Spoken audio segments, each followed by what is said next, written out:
కాదు యూట్యూబర్ ఎవరో రేప్ కేసులో దొరికారట ఈరోజు. కాదు ఎంతమంది దొరుకుతారా యూట్యూబర్లు, సినిమా యాక్టర్లు, రాజకీయ నాయకులు రేప్ కేసు లేదా ఏదో అక్రమ సంబంధం కేసు. మీకు ఎన్ని మేరకు క్యా బోల్తారా తెలుగు వాళ్ళలో ఆటగాడు బోల్తే. మీకు ఆ బ్రెజిల్ దేశం గురించి చెప్పానా, 10 మంది అమ్మాయిలకి 2 అబ్బాయిలు, మిగతా 8 మందికి ఎవరురా చేస్తారు? బాగా చదువుకొని అలాంటి దేశాలు వెళ్ళా 8 మందికి పుణ్యం కొట్టుకోనరా.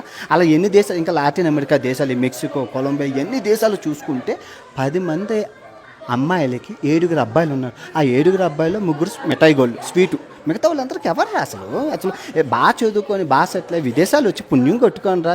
ఎప్పుడు ఆ రేపులు, ఆ గోల, అదే ఇంక యాప్ ఏమో లేదా. 2 ఆప్షన్లు ఉన్నాయరా మీకు.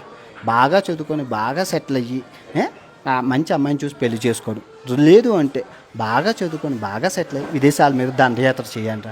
ఏంటి ఎన్నికి అంతకని చెప్పాలి. థాయిలాండ్ వెళ్ళండి, ఆఫ్రికా వెళ్ళండి, విదేశాలు వెళ్ళి పుణ్యం కొట్టుకోండి. మన దేశంలోని స్త్రీ సంఖ్య తక్కువ ఉంది. 10 మంది అబ్బాయిలకి 8 మంది అమ్మాయిలే ఉన్నారు. అలాగా వాడుకోవడానికి అక్రమ సంబంధాలకి తప్పది. మన సంస్కృతి సాంప్రదాయాలు ఒప్పుకోవు. విదేశాలు వెళ్ళండి రా, రేపులు చేయకండి, ఆడవాళ్ళని పూజించండి రా, ప్రేమించండి రా. ఇదిగో మా ఫ్రెండ్ నటాలియా ఫ్రమ్ కొలంబియానా సేది మీ వాళ్ళ. నమస్తే, బాగున్నారా? చూసారా అలాగా బాగుంది, నమస్తే బాగున్నారా అని కూడా చెప్తారు. వీడియోలు ఉంటాయి యూట్యూబ్లో చూడండి. ప్రేమించండి రా, పూజించండి రా.